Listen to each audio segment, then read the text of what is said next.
and the doors of the UFO opened, and these beautiful men would say, "Welcome, my child, you have been blessed." And Bonnie and I came home and said, "That's not us."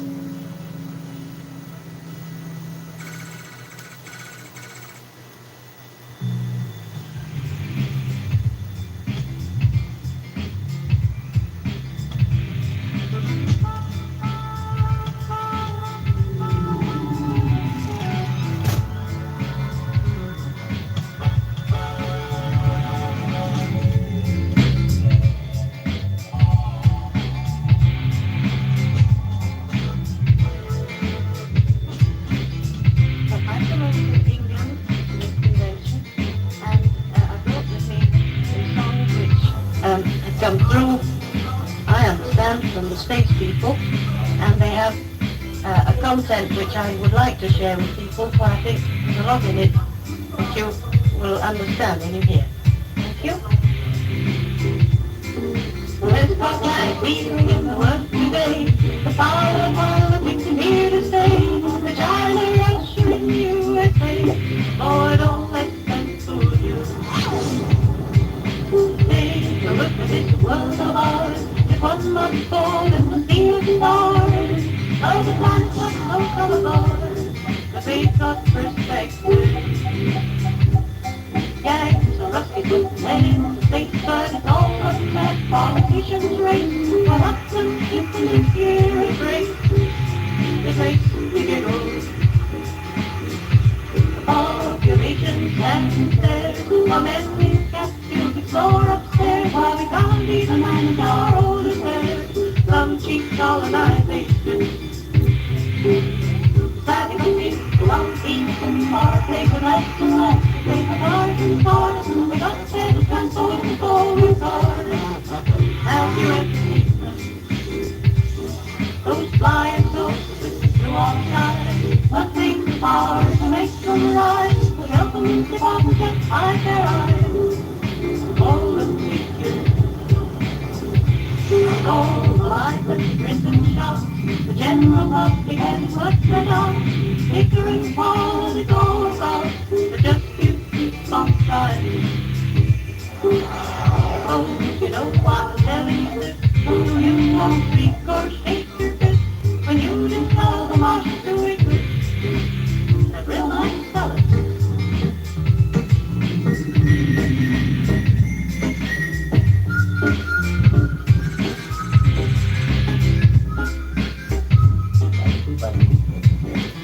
The Tranquility, head of the space flight division of the American Rocket Society, he recently says man must prepare soon to meet with intelligences of other solar systems. You know, there are millions. This has already happened. Now, with the voluminous file of photographic evidence that we have at hand, it is quite possible that they may be right. Shortly after UFOs, flying discs or flying saucers, were widely reported in the press in the late 40s and early 50s. There came on the scene a number of people who, because of political or spiritual reasons, felt that aliens from another planet could help us out of our trouble. And whether they had a UFO experience or not, they felt the kind of philosophy embodied by hopefully objective beings from somewhere else could solve our problems. Beginning in the early 1950s in Southern California, a movement began centered on the idea that there were certain individuals who were in contact with benevolent extraterrestrials who were called Space Brothers. And among these people were most prominently George Adamski, in other words Daniel Fry, Truman Bethurum, George Van Tassel, Orville Angelucci. These were individuals who claimed ongoing contact with people from Mars, Venus, and Saturn, and other planets. These Space Brothers were human-like. They were actually better-looking, nicer versions of ourselves. They were here to save us from blowing ourselves up with atomic bombs. After 1 year's investigation, I believe that the flying saucers seen by veteran airline and Air Force pilots are objects from another planet. The Air Force itself has officially admitted that flying saucers exist. This statement appears in Project Sausage Case number 75. Not only that, the Air Force has officially analyzed the motives of possible visitors to space. Here is a direct quotation from the official report. Such a civilization might observe that on Earth we now have atomic bombs and our fast developing rockets. In the past history of mankind, they should be alarmed. We should therefore expect at this time above all to behold such visitation.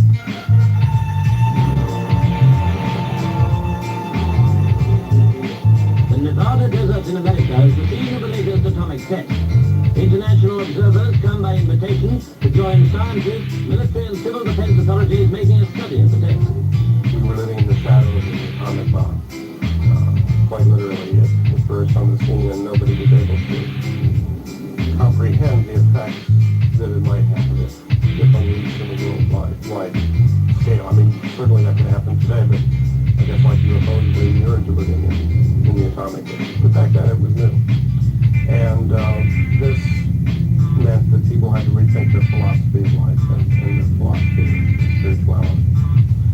And many people of this philosophical bent looked to the skies for help.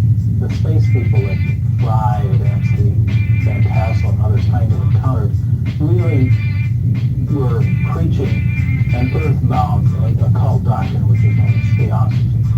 There was nothing particularly interesting about what they were saying, but it had enormous appeal to some people, and they had a small and committed following. Fry and the other people were essentially bringing flying saucers into a religious context. What the contact being represented was a religious response to the UFO phenomenon. We had several different contacts. I had one of them at Kansas City, Missouri on April 8, 1958, again in Tulsa, Oklahoma. You met with these visitors again? Yeah, I met with you and spoke with you. Yes. Well, then what happened with that in that case, Mr. Smith? Will you tell the audience, please? Tulsa, Oklahoma on April 14, 1958. I was picked up by one of these space visitors in their little lake. The Kentuckies were very popular. They seemed to have touched a nerve with the public at that time. And they had large followings in the 1950s. But their evidence for UFO experiences were a little questionable. Their photographs tended to be dubious. The more scientific ufologists always didn't care for them. Well, they were simply trying to make a buck. The big name in contactee of the 50s was George Adamski. And he had been actually a spiritual teacher in maybe a kind of a mini guru as far back as 1939. And had, tinkered around with cameras as well, too. So when UFOs began in 1947, you might say, he took a lot of pictures of them. Probably fake pictures as we look back on it now. And he had like hundreds of them. Now, when you produce a photograph of an alien or a spaceship, either you have a real photograph of an alien or a spaceship, or you consciously fabricated it. So, in the case of the physical contactees, it's a very simple question. Are these guys telling the truth, or are they lying? Are they consciously fraudulent? Sid Patrick says that he has been aboard a flying saucer. And our first question, Sid, is what was this flying saucer like? Well, to answer that, I would like to show the charts which I have provided for this kind of answer. Now, this is the spacecraft, is that right? That is right. That's just the way it appeared as I was approaching it to go aboard. As they had asked me to come aboard, they had invited me aboard. Is that the door at the bottom? It is. Having been aboard the spacecraft, Sid, can you tell us what the layout aboard the craft was? Yes, I can. I have with me a chart which is in all respects identical to the lower floor. This is the second floor, and it's in all respects the same with the exception of the consultation room. I might point out that in the traveling through the craft, we went through a total of 14 rooms, and we saw 8 other persons, 7 more men and 1 lady. My name is Chief Frank Buckshot Standing Horse. I am an Ottawa Indian. In 1959, on July the 12th, I took saucer. This saucer I went up into was to Mars, over the moon, Venus, Clarion, and Orion. When I say Orion, I do not mean Orion. It is a planet outside of our galaxy. And I was gone 4 days and 4 nights and 2 half days. The captain of the Via Omus, which is the name of this flying saucer, her name was Mandra Olika, a very beautiful woman. She gave me the age of 417 years old. That was in 1959. She was tall, dark-complected, beautiful blue eyes, well-shaped, and she certainly was blessed with beauty. The early contactees were persons who claimed that they had been taken aboard UFOs, which they called flying saucers at that time, and that the occupants were fully human, beautiful, usually blonde, and sometimes a very nice-looking lady. And the contactee would engage in philosophical discussions, socioeconomic discussions of all types. The contactee was someone who reported having conscious discussions and meetings with aliens. Usually Venus was a typical place, Mars, maybe Jupiter, whatever. They all met beautiful aliens, very friendly, came down, and they all warned humans that they must stop nuclear testing, must stop war. They all had rather platitudinous philosophical messages. It was within a few feet of the craft. I went through an all-night experience that was showing things of the future of the civilization. It was then for the distribution of information coming to me telepathically from the space people. While I was on the craft, they presented me with this little crystal stone. They told me it was called Martian jasper. This craft, by the way, was from the planet Mars. You never made any contact with people from inside the ship? Not inside the ship, sir. What does that mean? Well, I have had a contact, but not inside the ship, and I prefer not to relate it in detail at this time.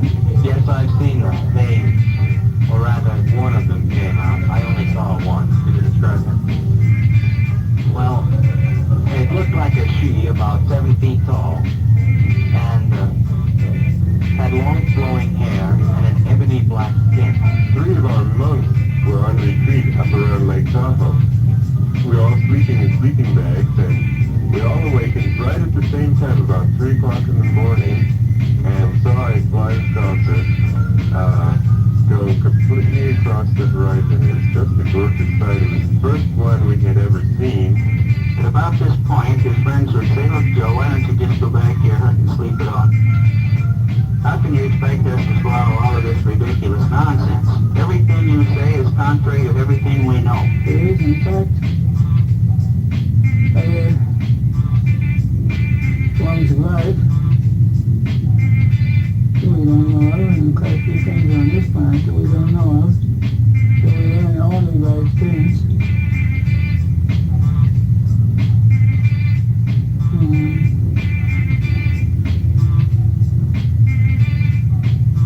There are forms of life here on this planet that we don't think much about, but we become acquainted with them here without really realizing it. In the 50s, contact with what passed for UFO people or aliens was pretty benevolent. You met your long-haired Venusian in the desert, and they gave you a taste of what it was like to be a space brother.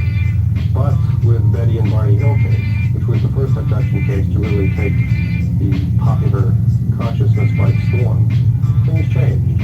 The aliens became little guys who didn't look that human at all, and they did this kind of crazy things to you, like take you on board their spacecraft and perform operations of a very mysterious and disturbing nature.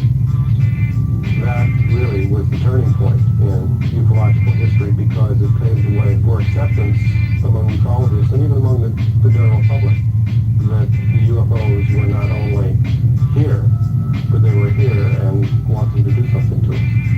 Bunny Hill abduction case, which occurred in 1961, but really didn't come to public attention until 64, 65, when there was a magazine article on it in a book, was the first U.S. abduction case that the public and ufologists were aware of. It turns out now that there were many cases before that. I'm Betty Hill, and my husband Barney and I were the first persons on this planet to have been abducted by astronauts from another solar system. My very first UFO close encounter case was the Hill case back in 1961, which everybody's familiar with by now. That was a landmark case, or it turned out to be a landmark case, because it was the first publicized missing time abduction case. I didn't know it at the time, but it sort of set the standard for all the abductions to follow. We saw what we thought was a new star in the sky, and at that point, it began to move and went across the face of the moon. So we stopped the car to get out to look at it, because now we know it's not a star, it's possibly a satellite. Barney decides to get out with the binoculars in an attempt to identify this craft. He gets out, I stay in the car. He looks up at the craft and he sees human-like figures standing behind the window, looking down at him, and the craft began to descend. And he got the impression they were trying to capture him, trying to grab him. He ran back to the car.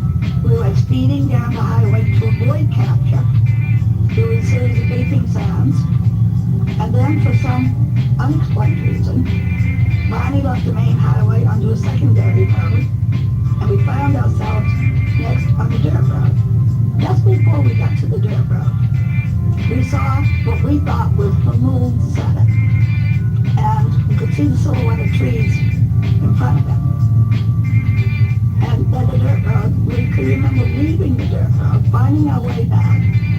And when we came into Ashland, back on the main highway, we heard the beeping sounds again, and we came home. I was asked to drive to Portsmouth, New Hampshire, which I did, to interview the couple. Of course, this being a close encounter case, I've never come up against one like this, or any before. I was skeptical. Although I think it's a good idea to be skeptical when you go into any of these cases. But after I was finished grilling them for 6 or 7 hours, I was very impressed with their story and with them as witnesses. There are 11 of these beings that, for purposes of identification, we call one the leader, because he seemed to be in charge. And he was the one who spoke to us in English. Then there was the examiner, who did the testing. And then there were what we call crew members, because they stayed outside in the car. There were 9 of them.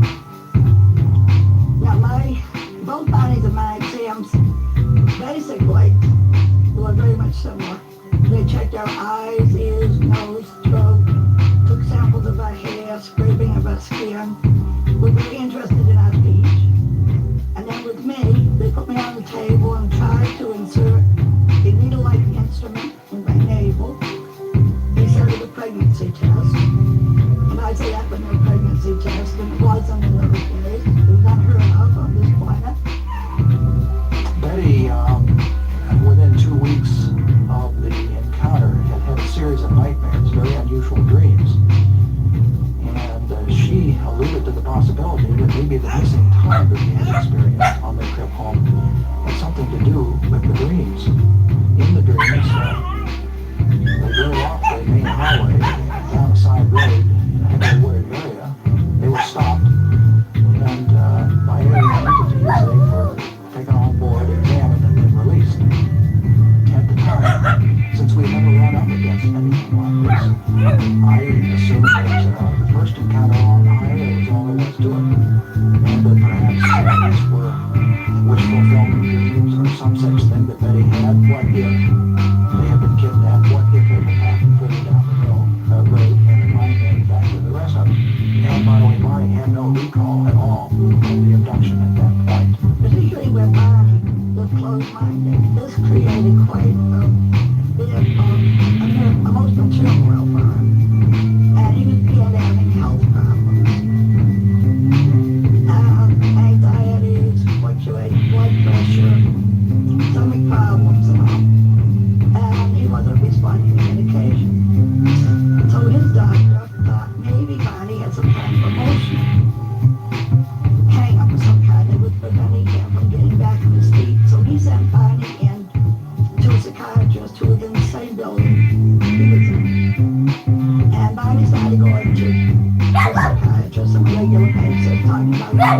mountains and all. And one time Bonnie went in and the psychiatrist said, I asked Bonnie, well, what did you do this weekend? Bonnie told him we were up in the mountains looking for the spot. So we began questioning Bonnie about this, and as a result, we freed both Bonnie and Major Dutch inside. Both of them, then 3 years later, were hypnotized by Dr. Benjamin Simon in Boston. And both had abduction scenarios, as we all know.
And we wrote back and forth several times. And then she said she'd like to come here and talk to me in greater detail about the star map. And she spent several days with me, asked me numerous questions. And when she went home, she started building models with boxes, strings. And she started out and she put our solar system in the middle and started working out so many light years. So over a period of 6 years, she built three-dimensional models of the sun's neighborhood of stars, moving ever outward. And when she had finished, she had almost all the same stars in the same pattern that I had in the star map, except two were missing. And so she wasn't able to complete the research until our astronomers found these two stars in 1969. She had expected in the beginning to come up with random, easily duplicate random patterns that they would show up quite often, looking like Betty Hills, but that was not the case. She didn't find them until the 6th year. And she discovered it by lying on her back on the floor and looking up at an odd angle. The whole 12-star pattern flashed into view. All the stars have been identified, and making it even less likely that this is a random choice. All 12 stars that are hooked up by solid lines and dashed lines turn out to be live candidate stars. They have spectra that are very similar to our own sun. They are good candidates for planets, and the planets in turn would be good candidates for life. So what is the likelihood of finding 12 stars connected in this manner in this huge volume of space with 100 or more stars? And only these are the life candidate stars in this volume, and all of them have been connected as if visited by these intelligences. Of course, the Betty and Barney Hill case is one of the most significant cases in UFO research in general, let alone in terms of abduction cases. The reason why I feel that that's an honest remark on my point is that the Hill case occurred early enough in UFO phenomena that the people doing the reporting of Betty and Barney were not what we would call idea or concept polluted. There had not been a lot of imagery in the field that would suggest some of the things that they talked about. Also, there are other intriguing aspects of the Hill case, namely it was done by an outstanding hypnotist who did his job. Also, the fact that there were two people who apparently gave at least partially independent testimony that was corroborated, and then, of course, the famous star map aspect of the case. The fact that Betty Hill's testimony seems to still make a certain degree of logical sense, and the story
that's the man in my room.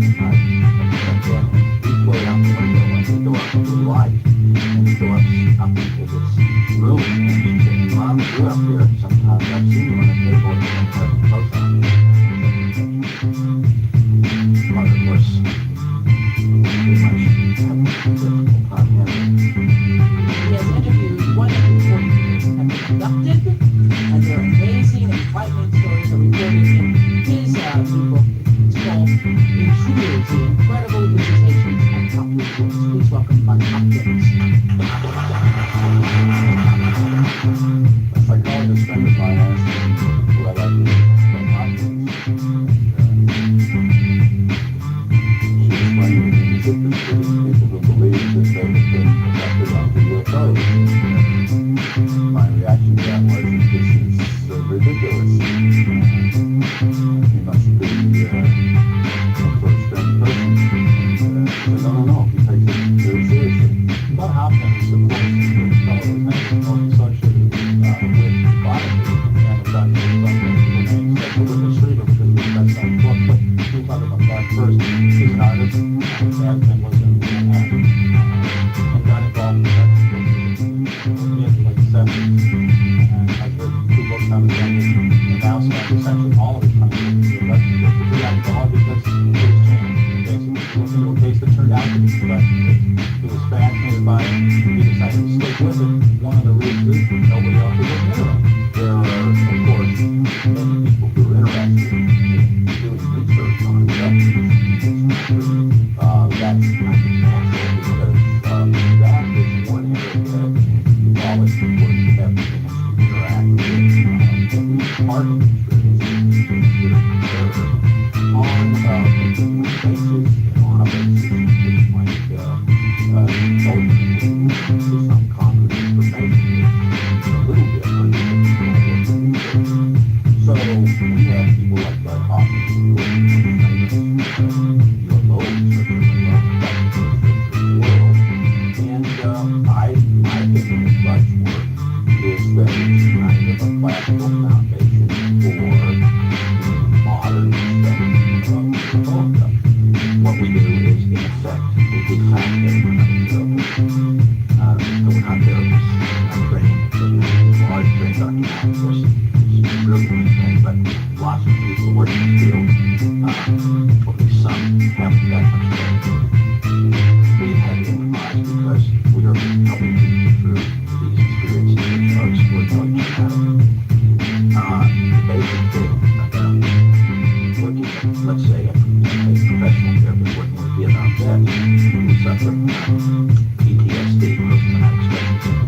At least making sure that that war is over. They're not in war anymore. As long as they're not in it. But I can't assure you that they're out of war. What struck me about these individuals was how ordinary they were. Nice people, they're interesting, but not from a psychiatric point of view, particularly remarkable. They wanted to get an axe to grind,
abduction takes place happening.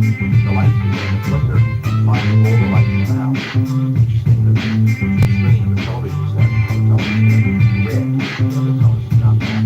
Two neighbors heard a roar about the same time as this encounter happened. The houses shook, the electrical malfunctions. Plus, before hypnosis, Kathy, they had a conscious memory of the life of the UFO. Kathy Davis did this. Simply because it did establish once and for all the central focus of the abduction phenomenon. When she finally told me that there was this disappeared pregnancy without any sign of miscarriage connected with an abduction experience, it immediately rang a few bells in me, in my memory, with other cases where I had deliberately looked the other way when apparently reproductive subjects, aspects of the physical exam were being reported.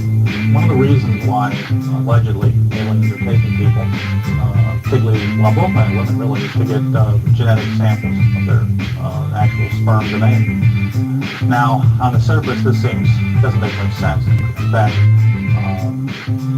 genetically, biologically, I can't think of hardly any reason why they would be doing this. But, okay, nevertheless, not only do they seem to take such samples, but sometimes women report what we call false pregnancies, which is that they are literally pregnant, and they think the pregnancy was induced by these creatures. And then after, let's say, 2 or 3 months, they have an abduction when the baby is removed from the womb. The next day they get up and there's no pregnancy. It's gone. The doctor can't explain it. I have something like 4 or 5 cases where women have described experiences at the age of 4 years old or 5 years old, a needle going into the abdomen region of the ovary and another needle simultaneously going in the vagina. And these are tiny little girls who are, through the ova are there, but they're not mature. But sperm samples are taken from men, etc. Now this is going up through, obviously after puberty, and then that person may be re-abducted at intervals for the next many years. When I got these cases over and over again, I found myself feeling a little uncomfortable around it. And the Kathy Davis case focused very directly on the idea that she had been somehow used in some way in some kind of very clinical experiment having to do with reproduction. And at this point, we're looking at a case where a woman, for instance, went to bed 7 months pregnant and woke up in the morning after a room filled with a blue light, and she was quite terrified. She woke up in the morning with no baby and no sign of a miscarriage. And the 7-month-old fetus does not disappear overnight without any sign of a miscarriage. I have just dozens and dozens and dozens of cases. But this establishes what I think is the central purpose of the whole thing. There's some kind of attempt to create some sort of hybrid creature or race or species or who knows what to call it. Well, we've investigated 145 of these cases. Other investigators have investigated a great number of others. We know now of hundreds and hundreds of these cases in a number of different countries. We get the impression that this is a widespread phenomenon. How widespread? Well, it was extremely widespread. The numbers are just staggering in their implications. I mean, we're talking about thousands upon thousands upon thousands of people. And the reason I can say that is that in any kind of just simple sample, like a radio program, a call-in program, in which case we've been able to follow up with some of the people, and we have some estimate of what the audience is of this program, and the number of people who will respond, and let's say, in a given program, 12 people will turn up from a fairly widely played radio program. Reporting this kind of thing, and we can look into even 4 of them, and in most cases, and they check out, and these are classic abduction cases. The numbers have to be absolutely gigantic. One of the things that I think it's very important is that the phenomenon be recognized as being as important as it is. The range of numbers of people that are thought to have had this experience from like 100,000 to 1 million in this country alone. I think while it's unwise to put any number on how much abduction experiences there have been, I think any estimates that go well above thousands are not justified whatsoever by the current amount of data we have. On the other hand, we know we can say that we have hundreds of them because we definitely do. We have hundreds of them. So my guess is that somewhere in the thousands, low thousands is what I would want to quote. Let's assume that somebody says 1% of the population. Well, we have, 250 million people. That's a lot of people just to start with. If you imagine 10% of the population, you've got 25 million people. Somewhere in these numbers, I think we may find the correct percentage. It's kind of sort of staggering. I don't know what the numbers are, but they're going to be a lot larger than anybody imagines. I would say that it does seem likely that there is a very large number. First we found Blind and Betty Hill because that was a unique phenomenon. Later we started finding more and more cases, and then it snowballed ever since. So finally investigators are overwhelmed. So it does seem like there's a vast number of cases. And the accurate estimate is going to take a lot more work. I don't think that we really have enough information to make a judgment on how many people believe they've had abduction experiences. I think that to get some sense of what the numbers are, we're going to have to do a formal survey. My guess is that the higher the number, the more likely you are dealing with some kind of psychological threat. The lower the number, the more probable the interpretation that we're really dealing with some kind of event level of external. I did a study of UFO abductions called UFO Abductions, the Measure of a Mystery. It was sponsored by the Fund for UFO Research. It was originally intended to be a catalog of the abduction cases in the literature, simply a way of bringing together what had become a rather scattered and extensive literature. I was able to find about 300 cases in the literature. The abduction phenomenon is interesting phenomenon because you have a body of testimony from people who seem sincere and sane, describing the same sorts of events down to really small details. In other words, this does not seem to be a collection of random fantasies, but an actual phenomenon that's somewhat lawful. When you have something like that, you can really begin the investigation. That's where you start. If you can establish that something has happened, something that has certain features that manifest consistently wherever they happen, wherever in the world, you have something to work with. And from there you can go looking for physical evidence, multiple witnesses, and all those sorts of things. The UFO abduction phenomenon, taken in its most strictest sense, is a recent phenomenon. The cases that have gone on record started, as a public phenomenon with the Hill case in 1966, but there was an earlier case in 1957, and a few possible cases from the 1950s. It's only about the mid-1970s that a fair number of cases started coming out. Now, there may be two reasons for this. One suggestion has been that, once these stories started becoming popular, a lot of people wanted to join the bandwagon. Another is that people have had these experiences all along. They just didn't know who to tell, and they didn't, in some cases, didn't even know what had happened to them. They were just sort of sitting on this mysterious experience. Finally, they heard of some other cases, recognized their own experience, and then knew who to tell, and that's when the floodgates opened and these stories started coming out. The reason the cases are now becoming public commonly is because the material is getting out into, let's say, general public awareness, thanks to books and films and TV and so forth. So there is a kind of channel by which people can report, channels of bad word, conduit by which people can report their cases. The physical evidence for UFO abductions takes any number of forms. One, you get physical after effects. People may be sick, they immediately after they have eye irritation. That's a very common after a sequel of the abduction.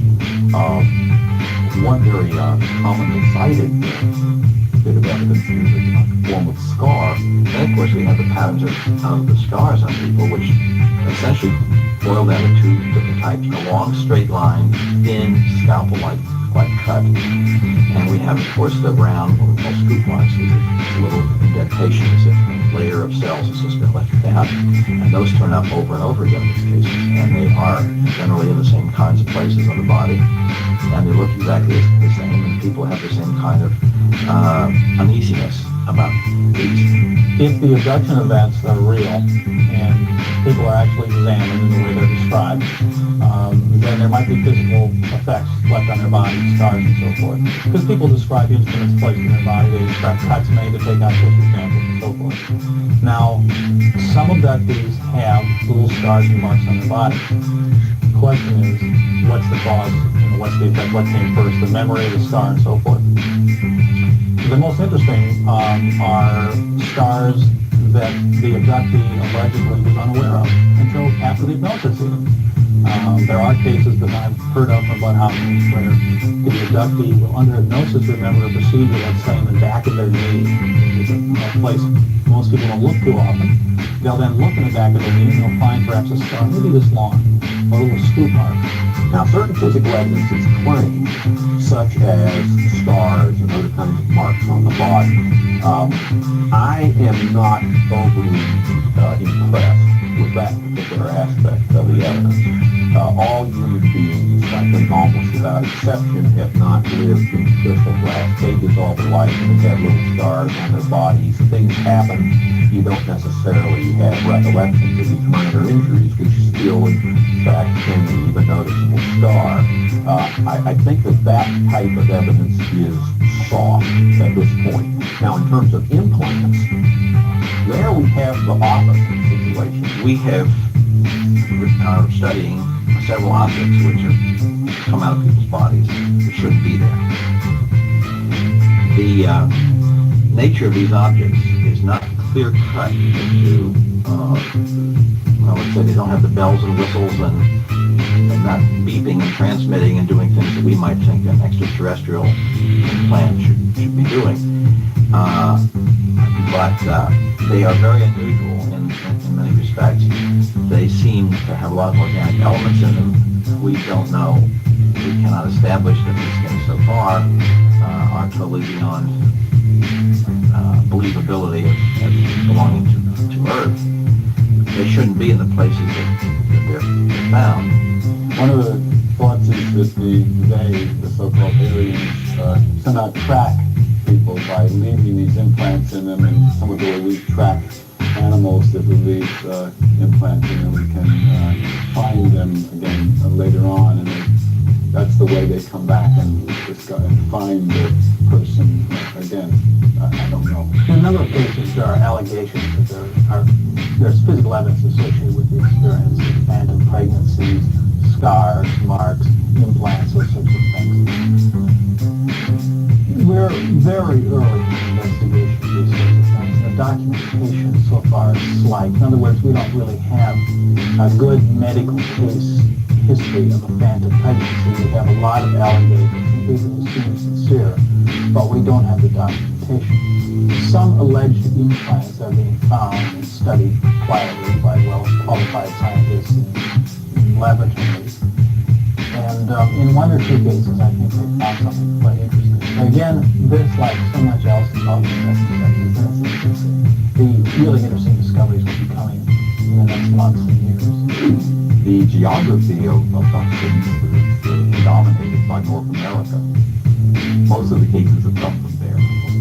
The second largest number have come from England. We get a fair number of cases out of South America and some from Australia and New Zealand. Very few from continental Europe, and none that I know of from Asia. The stories from one country or another are largely the same. There are a few differences. In England, they tend to find different, describe the beings in different ways than they do in America, but by and large, the stories are pretty much the same. We're used to the North American type, the little gray guys that even Betty and Barney Hill were involved with, and certainly Whitley Strieber saw, and many of Bud Hopkins' cases involved very skinny entities with large heads, big eyes. We're all kind of used to that. But what kind of gets shoved under the table because we have the North American bias is the fact that in England, many of the abduction cases there involve very human-like beings, but they're Nordic-looking, and they often have long beards and long flowing robes. So you have a Nordic type, and they don't look like the little gray guys at all, but they're doing the same kind of abduction things, like taking people on board involuntarily and subjecting them to medical tests. In some cases, these robed people, kind of like Merlin almost, are working in conjunction with another alien type, which seems to be some kind of drone that doesn't look like the North American little gray guys, but nonetheless they're stupid and ugly. These kind of things come into prominence in Latin America as the major abductors. And so you see a cultural bias here. A major rejection of the UFO phenomena has been that UFOs can't be real because when people report them and their occupants, they say their occupants have a humanoid form, head,